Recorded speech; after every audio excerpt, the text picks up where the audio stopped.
The Sunday dinner table was set with Mom's best china. My daughter Emma, 6 years old, had barely touched her vegetables when she spotted the chocolate cake on the counter. "Grandma, can I have some cake please?" Emma asked, her voice small and polite. Mom didn't even look up from her wine glass.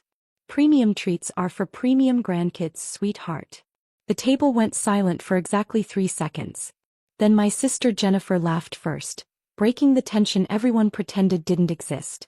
"Mom, that's hilarious," Jennifer said, cutting herself a large slice. "Emma, maybe next time." My brother Michael nodded while chewing. "Yeah, we save the good stuff for special occasions." Emma's face fell. She looked at me with confusion in her eyes, trying to understand why she wasn't special enough for cake. My daughter didn't know that I'd been the family disappointment for 15 years. She didn't know that her grandmother had spent the last 6 years making subtle comments about Emma's father leaving us, about my choices, about how I'd ruined my life. I reached for Emma's hand. "We should go." "Already?" Mom set down her glass with a clink. "You just got here 2 hours ago. I think we've had enough family time for today." I kept my voice level, pleasant even. Jennifer smirked at Michael. "So sensitive." "It was just a joke." I helped Emma into her jacket, taking my time with each button. Mom watched from her chair, that familiar expression of vague disappointment etched across her face. The same look she'd given me when I chose State College over an Ivy League. The same look when I married David. The same look when I kept Emma after the divorce. "You're really leaving over cake?" Mom asked. "We're leaving because my daughter asked a simple question and got humiliated instead of an answer." I picked up my purse. "Come on, Emma." Dad finally spoke up from his end of the table. "Don't be dramatic. Your mother didn't mean anything by it." "She never does," I said. The drive home was quiet. Emma stared out the window, processing something no 6-year-old should have to process. I'd spent my whole life trying to be good enough for them. The right schools, the right career, the right husband. And still I was the punchline. Still I was premium adjacent at best. We stopped for ice cream on the way home. Emma got a double scoop with sprinkles. At 11:47 p.m. my phone buzzed on the nightstand. Mom's text appeared. "I've been thinking about the house situation. Your name is still on the deed from when Dad put all 3 kids on the title for tax purposes. We need to discuss transfer options before the estate planning meeting next month." I stared at the message for a long moment. Then I opened my documents folder and found the file I'd been sitting on for 3 weeks. The purchase agreement, the title transfer papers, the closing documents from the real estate attorney. I attached all 6 files to a reply text. The house was sold 17 days ago. Closing was last Tuesday. You should receive the formal notice from the title company tomorrow morning. The new owners take possession in 43 days. I added one more line. Premium property for premium people. Then I turned off my phone and went to sleep. The next morning started with 17 missed calls. I made Emma breakfast first. Scrambled eggs, toast, fresh strawberries. We ate together while I braided her hair for school. My phone rang again at 8:15 a.m. I finally answered. "What did you do?" Mom's voice was shrill, panicked in a way I'd never heard before. "I exercised my legal rights as a property owner," I said calmly. "The house had 3 owners on the deed, Dad, you and me.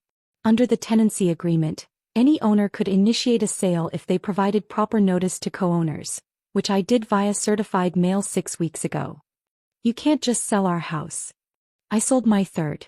But since no buyer wanted a partial interest, the court-ordered partition sale went through. It's all legal. My attorney made sure of it. This is insane. Where are we supposed to live?" I poured myself more coffee. "I assume the same place you expected Emma and me to live when you refinanced the property 8 years ago and took out that second mortgage without telling me, the one that nearly destroyed my credit when payments were missed." Silence. "How did you?" "I'm not stupid, Mom. I'm just quiet. There's a difference." I checked the time. "I need to get Emma to school. Your father wants to talk to you." "I'm sure he does. Have him call my lawyer." I hung up. The title company called at 9:32 a.m. to confirm that all parties had been notified. The sale price was $847,000. After splitting it 3 ways and paying off the mortgages, my portion came to $186,000. I'd already deposited the check. Jennifer called next. You're really going to make mom and dad homeless? They have 63 days to find new housing. That's more notice than mom gave Emma before humiliating her at dinner. It was a joke about cake. No, I said. It was 15 years of jokes. 15 years of being less than. Of watching my daughter be treated like a second-class family member because her mother doesn't meet the family standards. You're being vindictive. I'm being fair. They own a third of the proceeds. They can buy a condo. Michael's text came through at 10:15 a.m. Dad's having chest pains. Mom says you're giving him a heart attack. I forwarded the message to my attorney with a note. Document this attempted emotional manipulation. My lawyer, Patricia, called me at 11 a.m. Your father's attorney reached out. They want to negotiate. Negotiate what? The sale is complete. They want you to use your portion to help them buy a new house. Co-sign on a mortgage. I laughed. Actually laughed. No. I told them you'd say that. They're threatening to sue for the full property value, claiming you undervalued it in the partition sale. The property was appraised by a court-appointed assessor at $820,000. We sold for $847,000, above value. I was in my car now heading to my office. They can sue all they want. There's one more thing, Patricia said carefully. They found out about the other properties. My hand tightened on the steering wheel. How? Public records. Your brother did a property search on your name. Of course he did. The family group chat exploded at 1:47 p.m. Michael, you own 4 rental properties? Jennifer, this whole time you've been pretending to struggle as a single mom? Dad, we need to talk about this immediately. I typed one response. I bought my first rental property 12 years ago with money Grandma left me. You know, the grandmother you all forgot about after she died. I visited her every week at the nursing home. Every single week for 3 years. She left me $40,000. I invested it. I'm good at investing. Mom, you let us think you were barely making it. I am a single mother barely making it. I'm also smart enough to build assets. Those things aren't mutually exclusive. Jennifer, this is unbelievable. You've been playing poor while sitting on all this property. I've been living modestly and investing wisely. What have you been doing with your money? Oh right, spending it on premium things. The calls continued all week. Dad's lawyer. Mom's financial advisor. Even my aunt got involved, sending long emails about family loyalty and forgiveness. I ignored most of it. Emma's school called on Thursday. Your mother is here, claiming she has permission to pick up Emma. She absolutely does not, I said immediately. She's not on the approved list. She's quite insistent. Call the police if she doesn't leave. I'll be there in 10 minutes. When I arrived, Mom was in the office arguing with the principal. She turned when she saw me. I just wanted to see my granddaughter. The granddaughter who isn't premium enough for cake? Kept my voice level. Emma, come with me please. Mom reached out. Please. Can we just talk? We can talk through lawyers. I took Emma's hand. Stay away from my daughter. The principal looked uncomfortable. Mrs. Anderson, I'm going to have to ask you to leave the premises. That night, Emma asked me why Grandma came to school.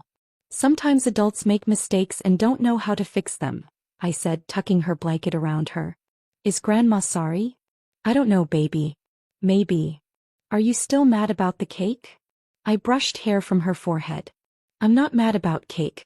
I'm mad that someone made you feel like you weren't good enough. You're always good enough. Always. Emma thought about this. Do we have enough money now? From selling the house. Smart kid. We're going to be just fine. Can we get a dog? I smiled. Maybe. We'll see. The formal dinner invitation came via certified mail 2 weeks later. Mom wanted to apologize. The whole family would be there. Please bring Emma. I declined via email. Mom showed up at my office 3 days later. Security called before letting her up. 5 minutes, I told her. She looked smaller somehow. Older. I'm sorry. For which part? All of it. The cake comment. The years of criticism. Making you feel less than. She twisted her hands together. Your father and I have been talking. We've been terrible. Yes, you have. I don't expect forgiveness. I just wanted you to know that I see it now, How we treated you, how we treated Emma. Her voice cracked. She's my granddaughter. He's perfect. And I made her feel unwanted. I didn't respond. We found a condo, Mom continued. Smaller. Manageable. We're downsizing like we should have done years ago. She pulled out an envelope. This is a check for Emma's college fund. It's not enough. It's not anything close to enough. But it's a start. I took the envelope. Inside was a check for $25,000. I'm not asking you to cash it, Mom said. I'm asking you to consider letting us try again. Emma. With you. Mom. Your father had a health scare last week. A real one, not the manipulation Michael texted about. It made us both realize we've wasted so much time being proud and judgmental. She wiped her eyes. I don't want to die having my granddaughter think she's not premium enough. I set the check on my desk. Emma has therapy on Thursdays now. Because of the cake incident and everything that came after. She's 6 years old and needs therapy to understand why her family doesn't value her. Mom's face crumbled. If you want back into our lives, you start there. You pay for the therapy. You attend the family sessions the therapist recommends. You do the work. I stood up. Your 5 minutes are up. She nodded, collecting her purse. At the door she turned back. You were right to sell the house. We never appreciated what we had. Any of it. After she left, I sat at my desk for a long time staring at the check. Emma deserved grandparents who loved her unconditionally.